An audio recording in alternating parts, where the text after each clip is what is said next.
God can do to people. Minsan yung mga maliliit na mga offer, sacrifices, service natin, na para bang ang small lang nito sa atin. Pero kay God, alam niyo ho, walang malaki-maliit sa Kanya eh. Kaya ang basis natin, it's not actually on the sizes of our church. Ang basis ng confidence natin, it's totally on the faithfulness of Him. Alam niyo yun, ang pinakamasarap sa totoo lang sa buhay, pagkatapos nating lahat na mag-effort, mangarap, mag-suffer, managana, yung in and out, ups and down ng life natin, at the end of the day, the most important thing, yung pag natsugi, namatay tayo, haharap tayo sa Panginoon, pinakamasarap marinig, alam niyo kung ano? Yung salitang, well done. Hindi yung you're done. But well done, good, faithful. Sabihin niyo nga po, faithful. Dito tayo magkakapare-parehas. Hindi sinabing my faithful pastor. After we all died, alam niyo, pagharap natin sa langit, kaharap ng Panginoon, walang apostles, walang bishop, walang pastors, walang prophet, walang president, walang chairman, walang position. Ang pagdating natin doon, we are all servant. Well done, good, my faithful servant. Kaya ang pinaka-core foundations natin, pagdating sa pagsaserve, is just to be faithful. Whether small things or bigger things. Yung nagbubuhol ka ng bigas, naghahawak ka ng karatula, nagsasarado ka ng kurtina, pag faithful mong ginawa yon, at may isang nagpipreach na maraming mga follower, pero hindi naman siya faithful, I think the eyes of God is more looking on those faithful people. At the end of the day, it's about faithfulness. Alam niyo bakit tayo pwedeng umasa na magpapagaling ang Diyos? Magbabago ng buhay ang Diyos? Magmimilagro ang Diyos? Because of His character na faithful. Ang hirap kayang umasa sa Diyos tapos hindi naman pala faithful. O sa isang tao, umaasa kang bibigyan ka, hindi nga siya faithful sa'yo. You know, when unfaithful happens, abandonment comes. Sa work, sa marriage, sa mga everything, pagka isang tao tumalikod na sa'yo, hindi na siya naging tapat, kasunod na nun pag-iwan. Kasunod na nun, hurts and pain. Why? Because faithfulness is very important. Sobrang ano yan, hindi baling alam nyo, mawalan na ng mga bawat possession, treasures, or anything you have in this world. Pero yung faithfulness ng mga tao sa paligid mo, napaka-importante. Ang hirap mabuhay ng puro duda. Ang hirap mabuhay ng puro takot. Ang hirap mabuhay na puro umaasa ka na wag mo kong iiwan, wag mo kong lolokohin, wag mo kong sasaktan, wag mo gagawin ito. Ang hirap. Kaya nga, when you find faithful men and women, embrace, love them.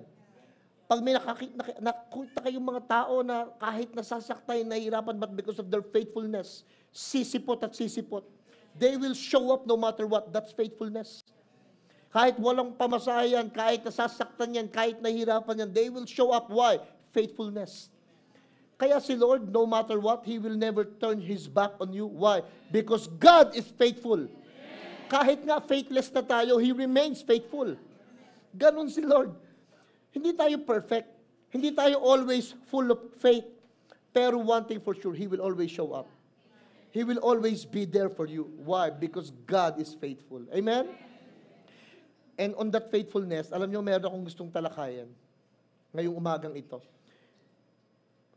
It seems like very basic, pero alam niyo ba, minsan the way people react, malaki ang kinalaman niya dun sa kanyang thoughts toward His God.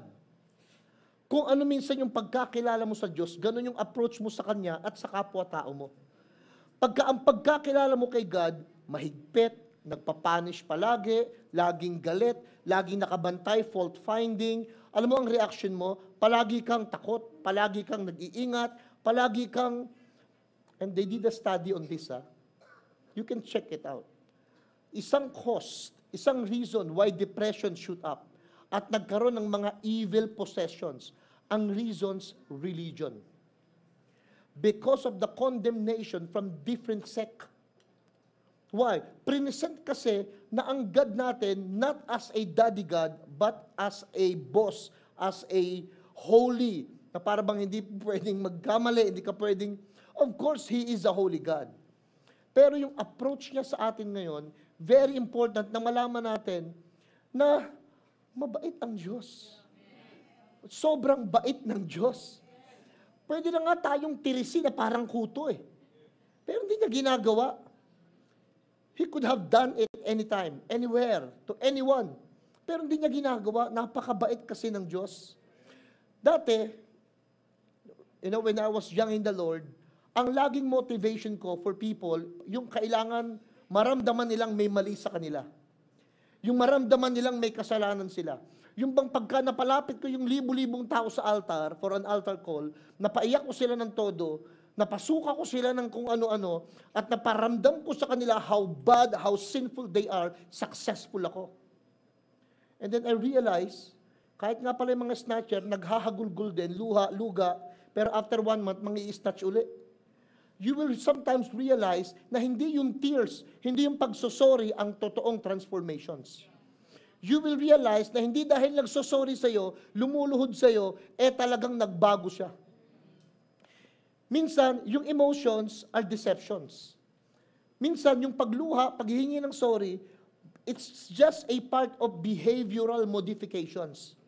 Pero hindi talaga heart transformations. Kaya pag-uusapan natin, what really cause. Kasi, alam ko kasi marami tayong mga taong gusto nating magbago. Sila rin naman gustong magbago ka. Pero ano yung medyo talagang mas magandang, mas safe na gawin? For people to be transformed. Para sa mga tao magbago. Kasi nakita naman natin Kung totoong nagpapabago yung pananakot, maybe it will restrain you temporarily, pero it will not change you dramatically. Maaring babaguhin ka niya temporary, yung takot. Maaring kapag halimbawa tinakot mo, hindi niya gagawin. Pero ang ginawa mo, sinupress mo lang. Pero pag wala na yung kanilang takot, lalabas na yon. Babalik na uli yon. Why?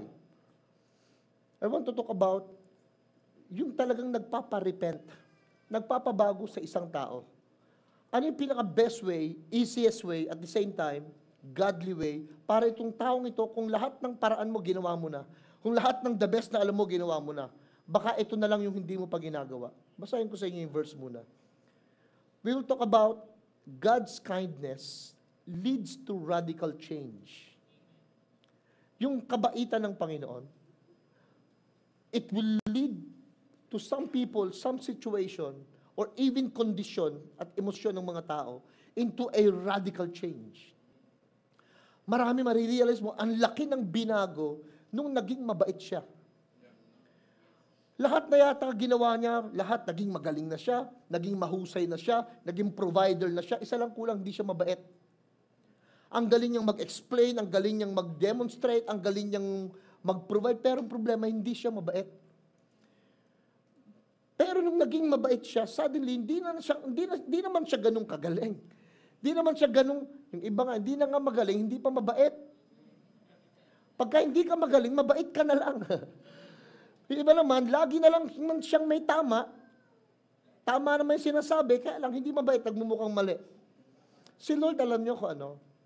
He could have shown Himself powerful. Pwede niyang gawin yun Na-realize ko, pwedeng gawin ng Panginoon just to stamp His feet on the ground and the earth shook.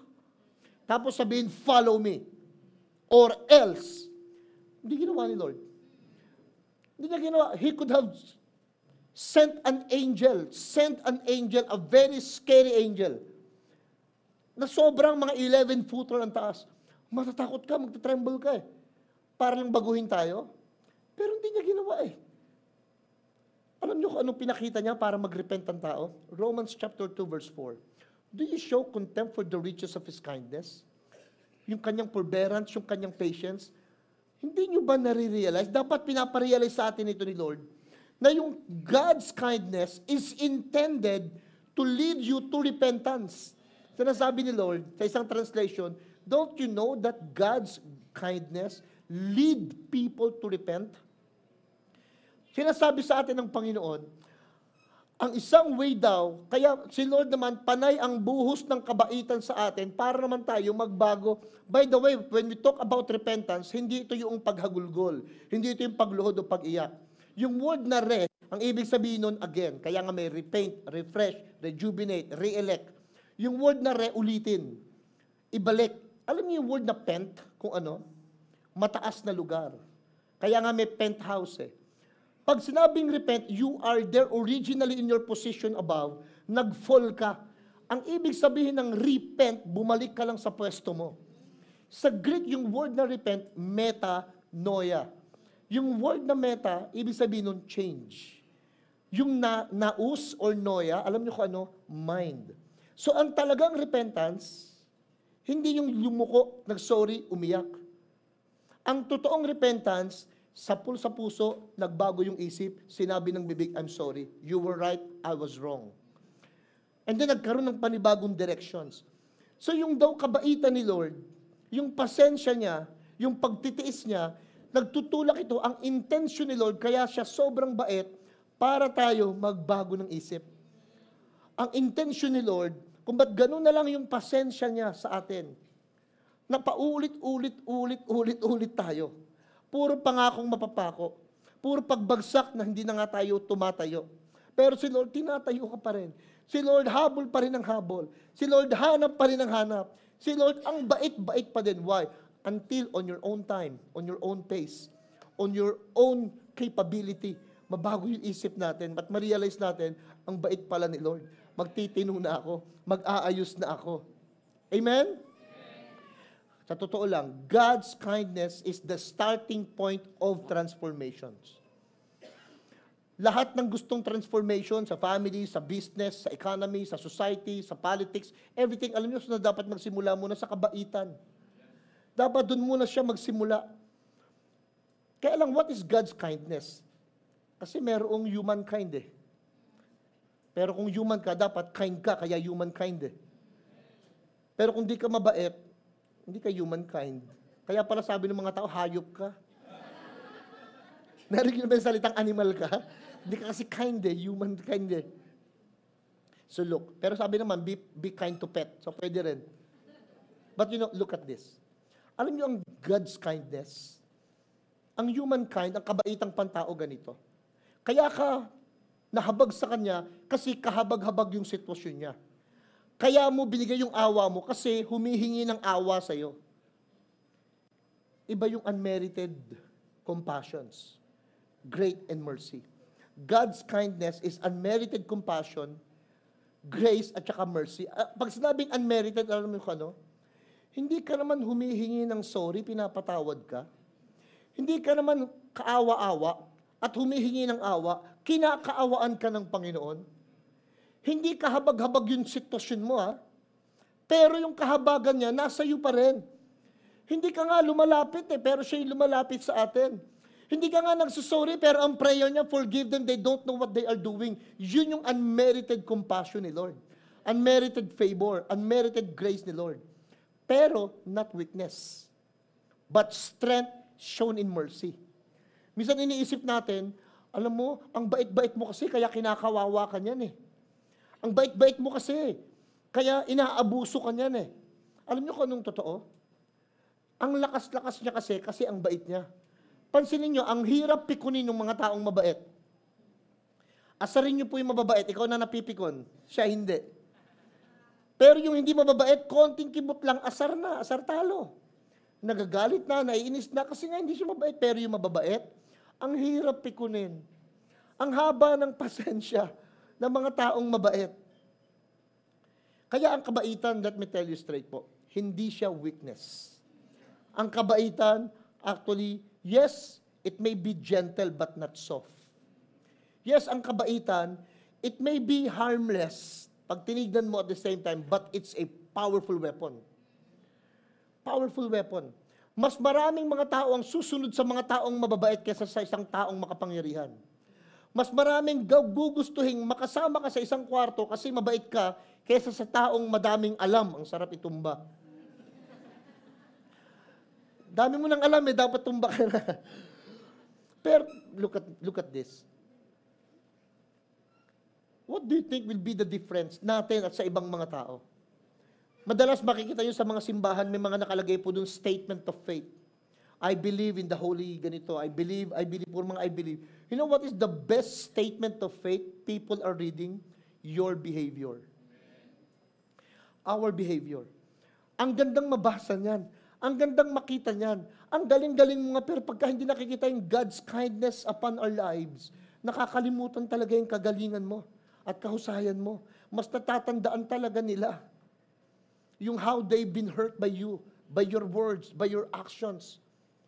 People remember you, sa totoo lang, not from all the words you have said and done, but people will remember you from how you made them feel sa mga sinabi mo, sa mga nagawa mo, kung ano yung naramdaman nila sa'yo.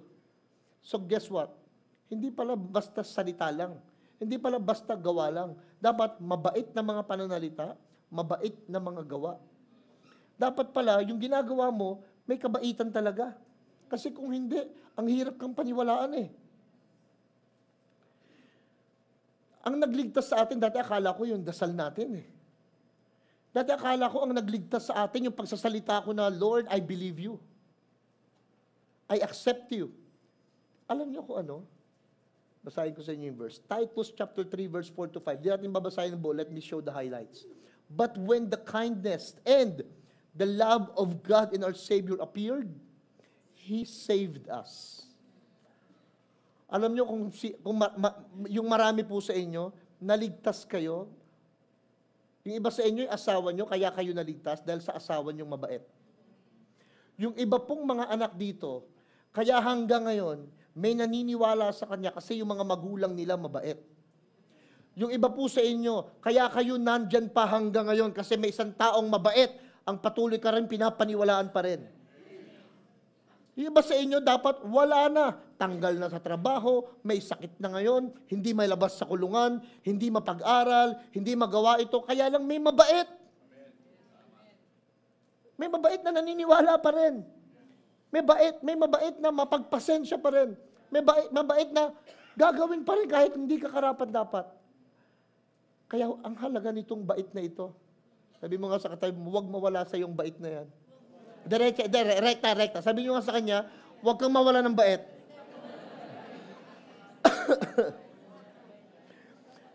We are saved.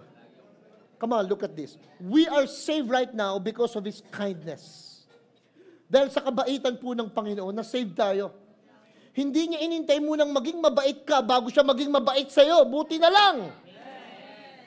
Buti na lang. At alam niyo, nakita ko yung mga totoong mabait. Hindi ito yung mga timid, hindi ito yung mga talagang dating mga sobrang di makabasag pinggan. Wala doon sa action ng kabaitan. At minsan nga, sa totoo lang ang totoong mabait, yung mga taong nakilala mong brusko. Yung mga taong nakilala mong mga tough from their past life. But when God transformed them, they make it so gentle, so kind. Kaya alam ko, yun ang mga mababait talaga Why? Kasi kitang-kita mo how God transformed people. Sa relationship, alam nyo, tatagal yan, mabait ka lang. There was an interview, I've heard they were, 49 years, so isa na lang, 50 taon na sila. Alam mo, sinabi niya to Sabi niya, sikreto, bakit hindi kayo nag-aaway? Una, nag-joke pa siya, sa loob po ng 49 years, siya lang lagi ang tama, okay na yon. Kasi pag parehas kami may tama, tatamaan po ako Pero for 49 years, sabi niya, tumagal yung marriage namin kasi po, sabi ng lalaki, napakabait po nitong asawa ko. Napakabait po. Lahat ng pagtitiis, lahat ng pagpapatawad, lahat ng pagtanggap, lahat ng pag-unawa, I blew up, I made a mistake. Niloko ko siya, sinaktan ko siya, pero napakabait po, pastor. Napakabait po. Kung mabait lang pala kayo, tumagal sana yung relasyon.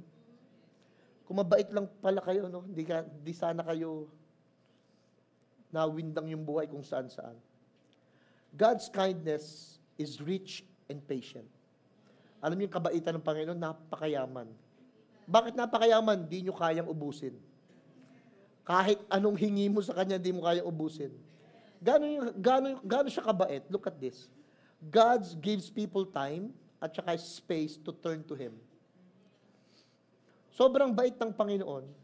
Kaya kung minsan, talagang huwag kayong maiinip. Si God, He does not force change. He invites it. Alam mo ginagawa ni God? Sa kanyang kabaitan, hindi kanya pupwersahing magbago. Ang gagawin niya, i-invite ka niya para pagka-time mo na, ma-realize mo, I am too much. Sobra na ako. Sobra na ako sa ganitong ugali. Sobra na ako sa ganito. I need to change. Alam mo, ang magpupush sa'yo for that realization and revelation, Yayo! I was the Donald at a farm. Sa mga nanonood po, may tumunog kasing cellphone na i-offering ni Gerald mamaya.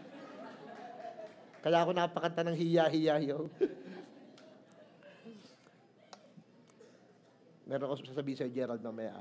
Buti na lang yun ang tumunog, ibang hindi ano. Kanino cellphone ba yung gamay? Sa'yo, kala ko, tama, kaya yan ang tutunog. Okay, look at me.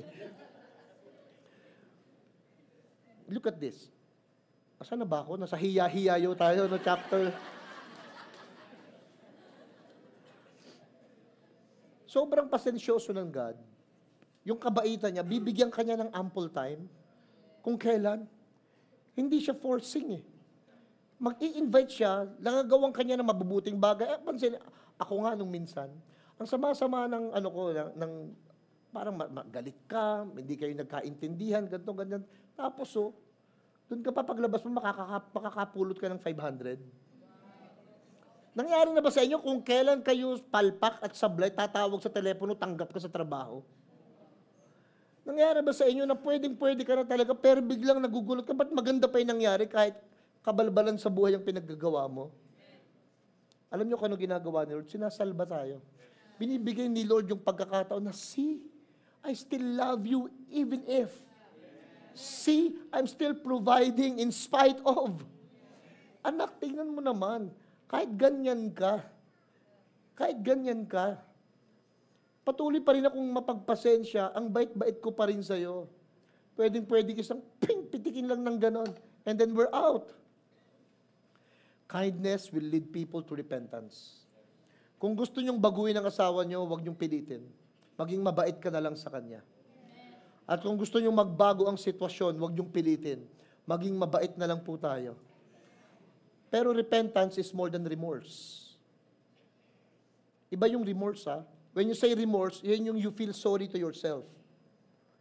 Ang totoong repentance, it means turning around and change of heart and directions.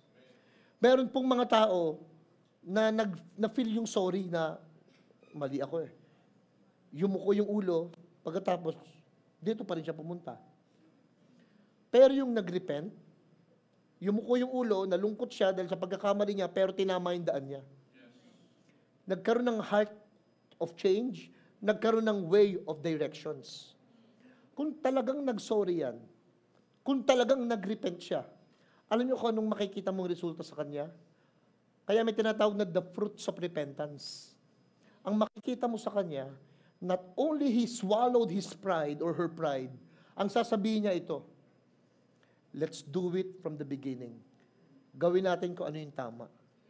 If I said it wrong, if yung thoughts ko mali, sige, hindi na natin gagawin yun. Eto ang gawin natin. Nagrepent talaga yun. Nagrepent talaga yun. Pero yung mga nag-sorry, nag-remorse lang, pero hindi naman change talaga, nandun pa rin, hindi yun talaga nag-sorry at nag-repent.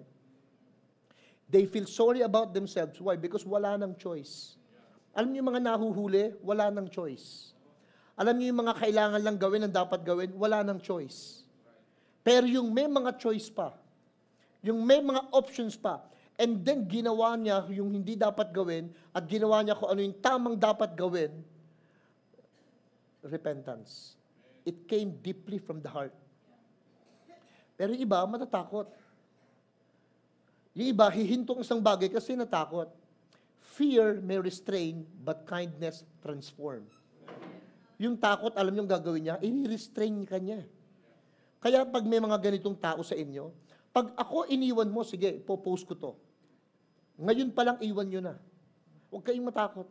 Pag ako iniwan mo, tatanggalin kita sa trabaho.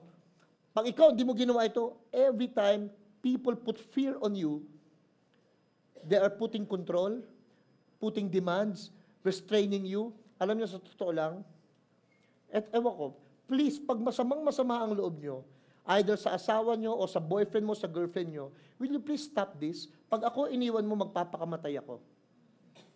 Because that's not love. That's not love. And I've heard that many times.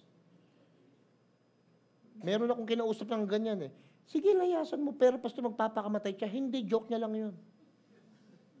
Pero maingat din ako kasi mamaya magtsugi nga, ako sinisi niya, pastor. Papakulong kita, pastor.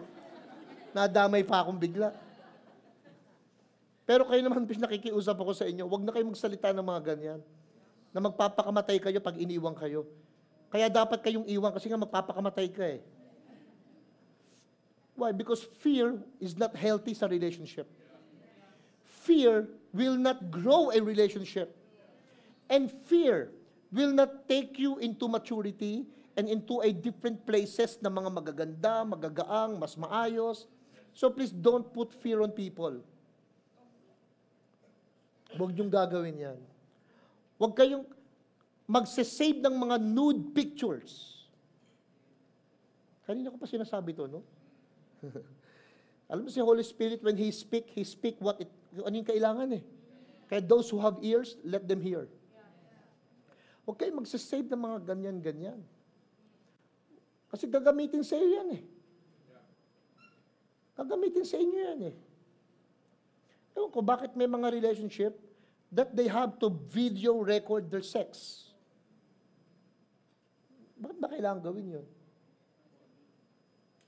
For fun? For ano? What? You don't need to do that. The best gigabyte, terabyte, megabytes na meron ka, yung isip mo. Keep all those good memories in your mind. Not on every phone, not on anything. It will hurt you in the future. You don't need to do that. Hindi po para sa inyong lahat yun. Kaya mga lola, hindi kayong kausap ko. That is only to those who need to hear it. Huwag kang assuming si lola kinikilig eh. Hindi ikaw yun.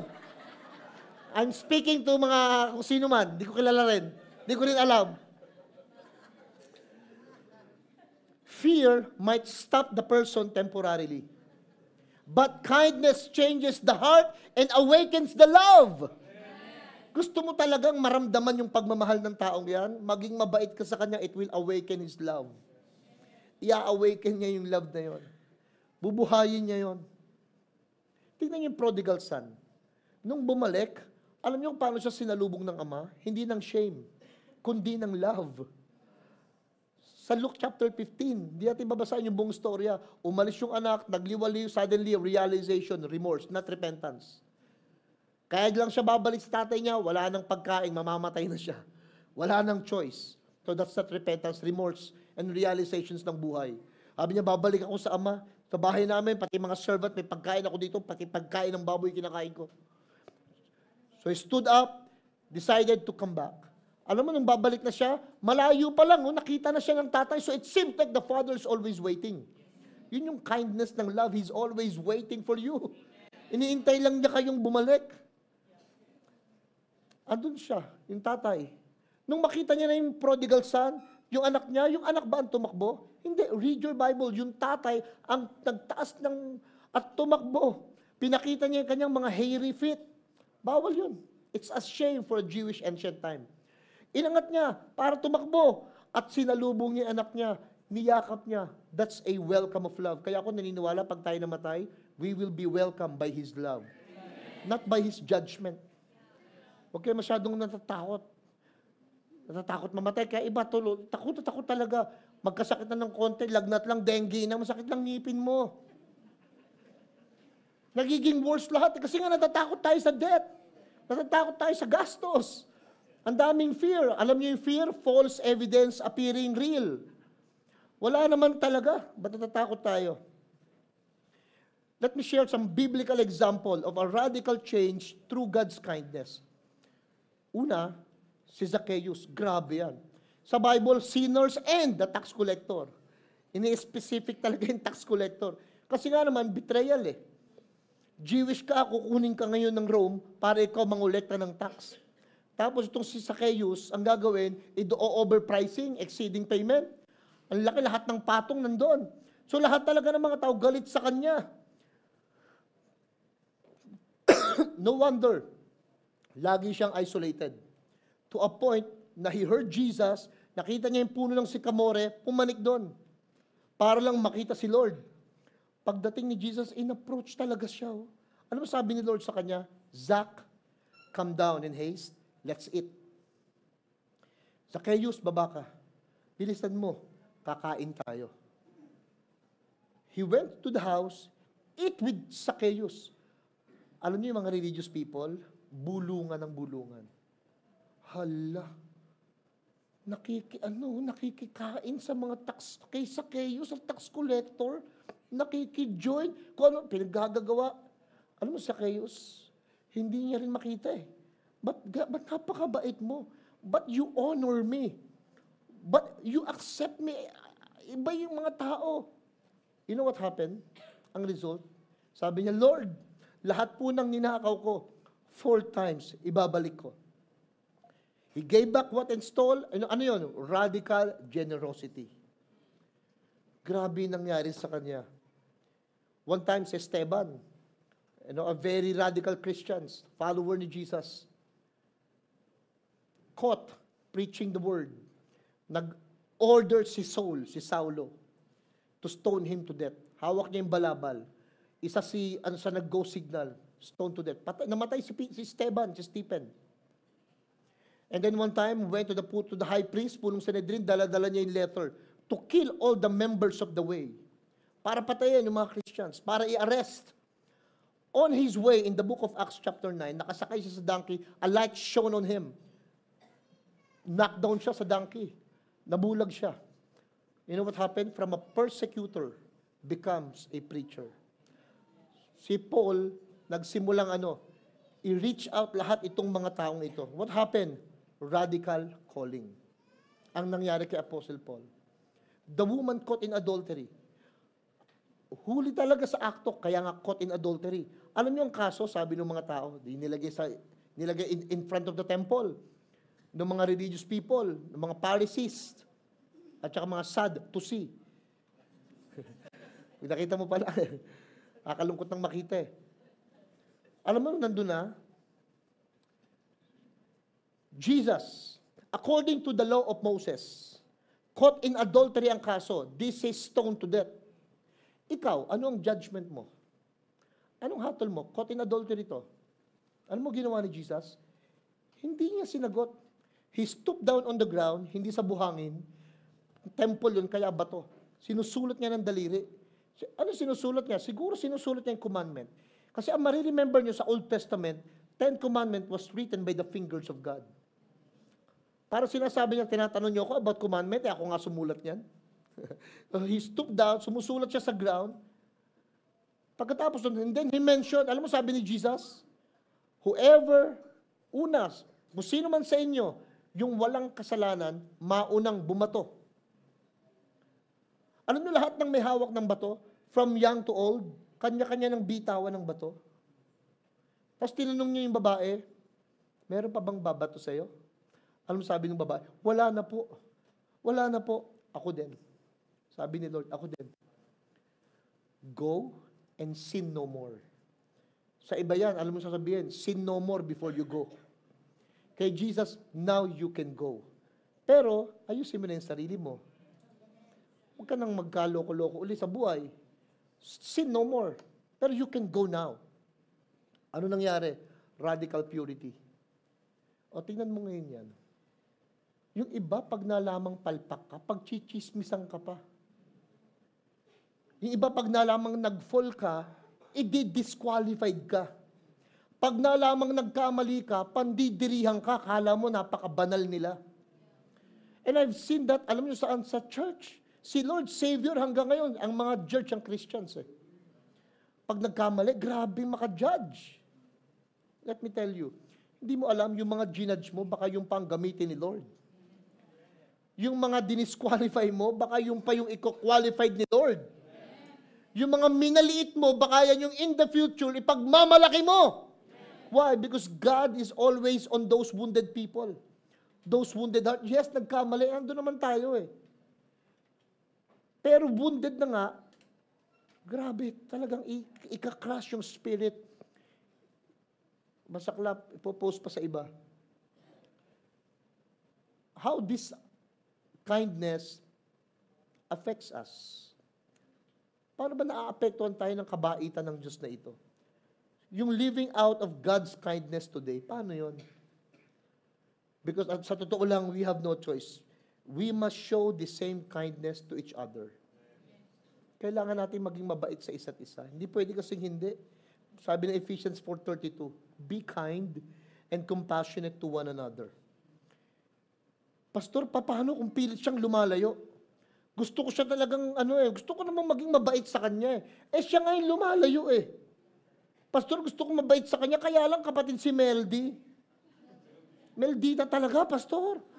Ang hirap pong kausap, ang hirap alam mo, look at this. Kindness is a bridge to people's heart. Basta okay lang, i-pursue mo, habulin mo, maging mabait ka sa kanya, magko-connect yun ng bridge. Mag-create ka ng tulay na one time, lalakaran yung parehas para magkasundo kayo.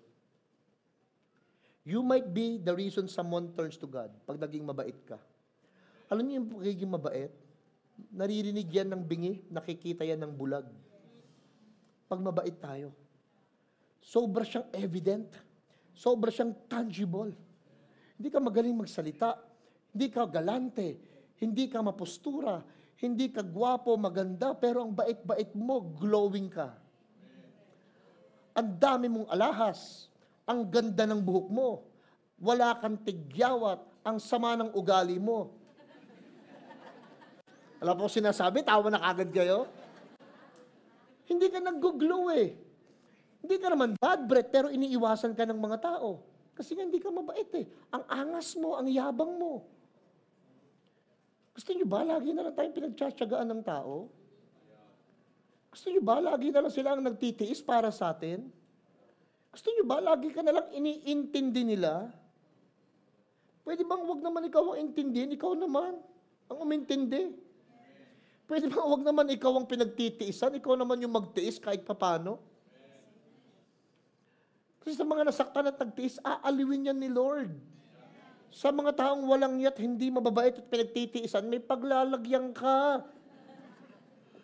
But to be honest, pag tayo naging mabait, it will touch deeply yung mga wounded hearts ng mga tao. Romans 12:21. Do not be overcome by evil, but overcome evil with good. Alam niyo, pagka marami sa inyong nagagalit, o kapag kayo mismo yung nagagalit, kindness will disarm the anger, melts the pride, opens the door. Yung kabaitan, i-disarm niya lahat ng galit sa puso. I-disarm niya. Yung kabaitan, tutunawin niya yung pride. I-melts niya yung pride. Alam niyo po yung kabaitan, it will open a lot of doors from you. Pag naging mabait kayo, pero ito, tingin kayo kay pastor, minsan mabait ka lang sa una. Agree ba kayo doon? O nga pastor, nung una mabait yan. Pero nung tumatagal na, bait-baitan pala. Ngayon, na-realize mo, mabait lang, pagtulog, naninipa pa. Nagbagong bigla. O come on, look at this. Alam nyo sa ating mga tao, likas ang kabaitan. They did an experiment globally. Nag-iwan sila ng wallet sa mga plaza, sa mga basketball court, sa mga lugar-lugar. Alam nyo kung ilang percentage ang nagbalik? Kahit saang lugar, ha? Hindi lang nila tinesting sa Tondo. Hindi, nakita ko iba-ibang bansa eh. Iba-ibang bansa eh, na nilagay yung wallet. Wala doon yung Philippines, sayang. Maganda sana kung tinesting sa Pilipinas tapos sa Tondo, no? At nag-iwan ng wallet, may lamang maleta. Hindi, nag-iwan talaga ng wallet, may pera, may ano. Alam nyo, 87% ang nagbalik ng wallet. 87%. You can still trust the kindness in humanity. Mabait pa rin yung katabi mo, maniwala ka lang. Maniwala lang kayo. Mabait pa rin yung katabi natin. O guess what? Can we all think, pwede bang itong isipin natin palagi? Yung taong katabi mo ngayon, Baka may pinagdaanan lang kaya nagkaganyan. Pero sa totoo lang, mabait naman yan. Baka nahirapan lang ng sobra. Baka na-pressure lang ng sobra. Baka nawalan lang ng pera. Baka nasaktan lang ng grabe. Baka nahirapan lang ng lubos. Pero mabait talaga yan. Paano ko nalaman? Naniniwala pa rin si Lord sa kanya eh. Kahit ayaw mo nang maniwala eh. Naniniwala pa rin si Lord sa kanya eh. Mabait pa rin eh. Kahit sa tingin mo, nukdukan ng walang yana eh. Ang bait pa rin kasi kung talagang nukdukan ng walang yana, sinipa na ni Lord sa mukha yan. Kaya lang hindi eh. Mabait pa rin. Kaya you know what? Trust the kindness of God in everybody's heart. Magpatawad kayo sa Kanya, paniwalaan nyo, intindihin nyo, unawain nyo, kasi nga may bait pa rin natitira dyan. Kaya si Lord, naniniwala pa rin sa Kanya. Kaya si Lord, alam niya na magbabago pa rin yung taong yan. If we're going to live a life of thoughts na palaging umasa sa kabaitan ng Diyos, hindi ka madidisappoint sa buong buhay mo. Hindi ka madidisappoint sa mga taong nakagawa ng masama sa iyo. Can we sing this song? Yung sa di ka nagkulang, may part doon na minahal mo ko kahit ganito ako. Tama doon yun, di ba? Yung sa Tagalog song kanina. Sa bridge part, sa bridge. Let's sing that song. Huwag muna kayong tumayo. But can you say this with me? Sabay-sabay tayo. Sabihin nyo nga, Panginoong Jesus, lahat-lahat tayo. Lord Jesus, salamat po sa kabaitan mo. Ito na yung pinaka-dangerous prayer. Lord Jesus, gawin mo kong mabait. Amen? Gusto nyo bang sumaya? Taas nga ang kamay ng gustong sumaya. Huwag na kayong umasa sa iba. Kasi iba sa inyo, kaya sumasaya, nakaasa sa iba. Wala kang ang maasahan eh. Wala kang ang maasahan eh. Kaya di ka sumasaya. This time, sabi mo na, sige na nga, kung wala akong maasahan sa kanya, wala akong maasahan dito sa katabi ko, it's okay. Basta magiging mabait na lang ako. Sasaya ka. Sasaya kayo. And this is not our own strength. This is not our own might. This is totally His kindness, His grace, empowering us to be kind to people. Amen. Yung iba sa inyo, I have a word sa inyo. You need to be kind to yourself. Maaring napakabait mo sa ibang tao. Maaring napakabait mo sa mga anak mo. Maaring napakabait mo sa kapatid mo. Pero baka hindi ka na mabait sa sarili mo. Masyado ka nang nasasaktan. Masyado ka nang nahihirapan. Baka this time, I have a word for specific people here.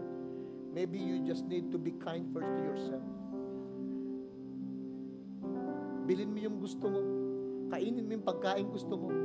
Huwag lagi iba iniisip mo, sayang, ang mahal eh. Pag ganito na to, ganyan. No. Minsan, be kind to yourself. Go to a place that you love. Kumain kayo ng mga steak na yung baboy yung nasa dulo, barbecue. Mura-mura yun. Kumain kayo ng masarap. Pero kung afford nyo yung steak, go for it. Go for it. Order kayo ng isang, bawal na po sa inyo, huwag kayong kumain po. Baka gusto nyo maging mabait sa sarili nyo, kinuha na kayo ni Lord. Sobrang bait nyo eh. Hindi po. Come on, look at me. Be kind. For some people, you need to be kind to yourself. Masyado mo nang pinagbibigyan lagi yung ibang tao. Lagi na lang iba iniisip mo. Isipin mo naman yung sarili mo. May mga tao, ayaw mag-start ng relationship. Baka kailangan nyo nang mag-start ng relationship. Tapos na yung mga nakaraang dati. Be kind to yourself. Start something new. Enter another relationship. Iba sa inyo, ayaw na. Parang ayaw ayaw nang lumabas, mag-ayos. Kontento na sa bahay, siya ang lahat ng mga nag-aayos, naghuhugas, nag-aalaga ng bata, yun na, siya ng bahay, taong bahay. Be kind to yourself. Sabihin mo sa nagpapaalaga sa'yo, sa kapatid ka, sabihin mo sa kanya, siguro po, no, kung sinweldohan niyo ako, ang laki na ng pera ko ngayon. Pinaparinggan ko po yung mga taong may mga kapakapatid na hindi nyo sinusweldohan. Maging mabait na lang kayo sa kanila. Kasi kung wala sila, walang nag-alaga sa mga anak nyo. Walang naglinis ng mga bahay nyo. Pero kung sinweldohan nyo yung mga taong yon, ang mas mayaman pa sa iyo yun. Pero dahil kapatid, minahal ka ng sobra. Sabihin mo sa kanya ngayon, eto 1 million. Eto 1,000. Kumain ka. And i-appreciate mo. Some of the people here na nandito, masyado nang nagsakripisyo para sa ibang tao, pero hindi sa sarili. It's time to be kind to yourself. Be kind to yourself. Pero sa iba naman, napansin nyo, masyado na kayong sobra. Masyado na kayong mahigpit. Masyado na kayong makwenta. Masyado na kayong matanong. Set all those aside. And please be kind to people around you. Be kind to them. Sige na, okay na yung pera na yun. Sige na, okay na yung nakaraan na yun. Let us be kind to one another. Maging mabait na lang tayo sa isa't isa. Sa mga mag-asawa na nandito ngayon, na masyado kayong nape-pressure sa anak niyo, huwag kayong mag-alala. Mas mabait ang Diyos sa inyo concerning sa mga anak niyo. Aalagaan ni Lord yung future ng mga anak niyo. Basta maging mabait lang kayo sa isa't isa. Amen? Hallelujah.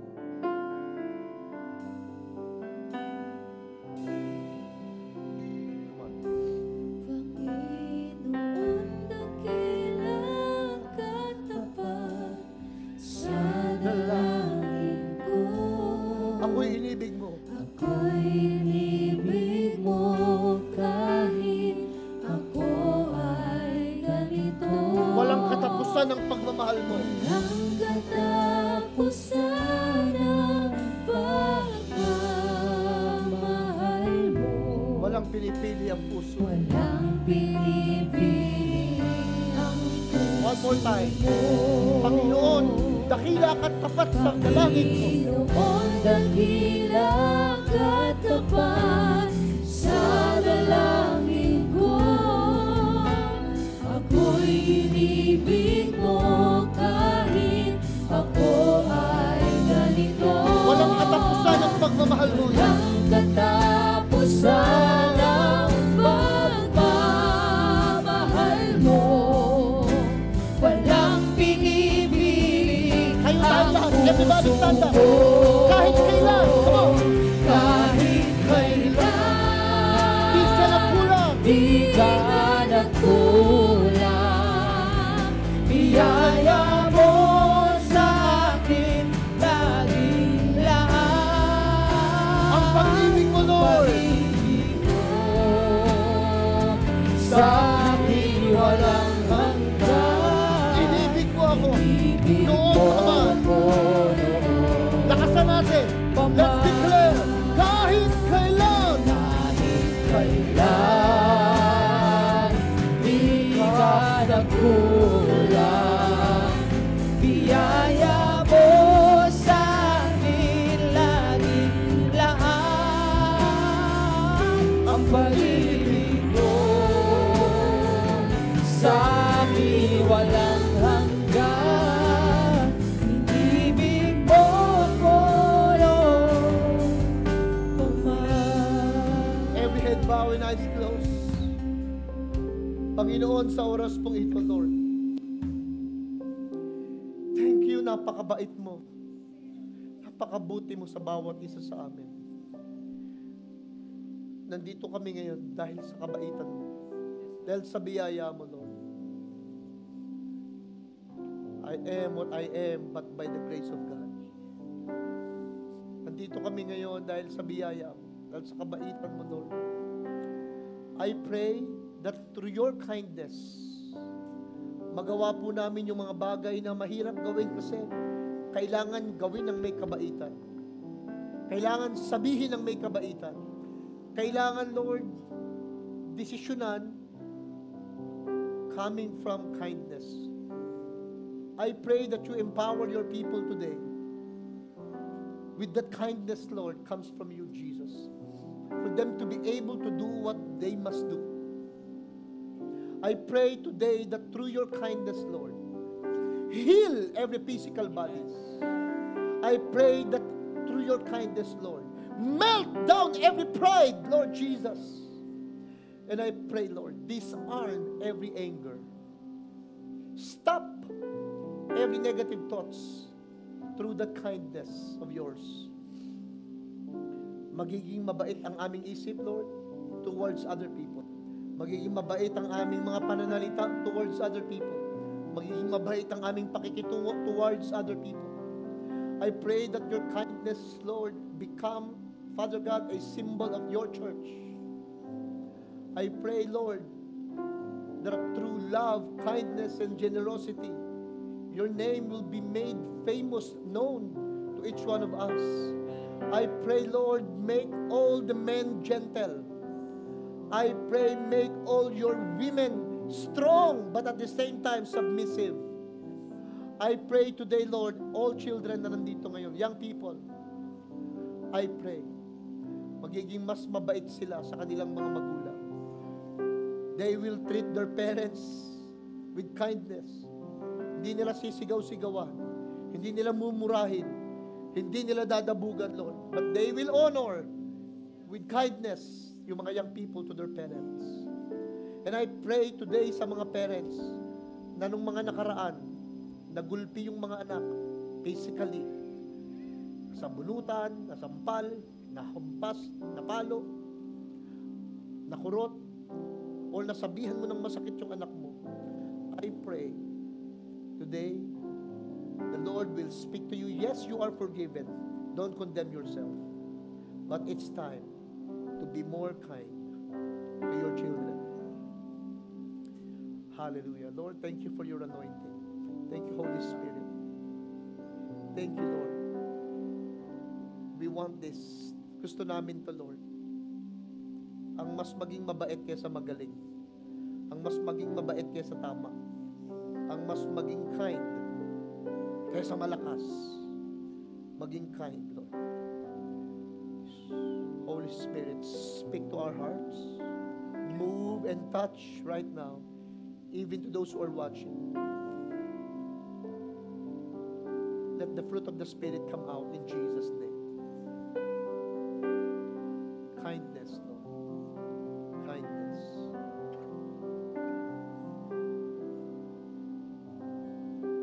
Kindness. Hallelujah. Hallelujah. Hallelujah.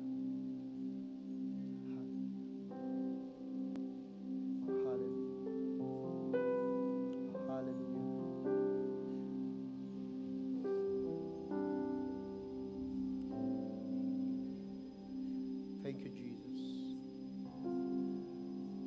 Thank you, Lord.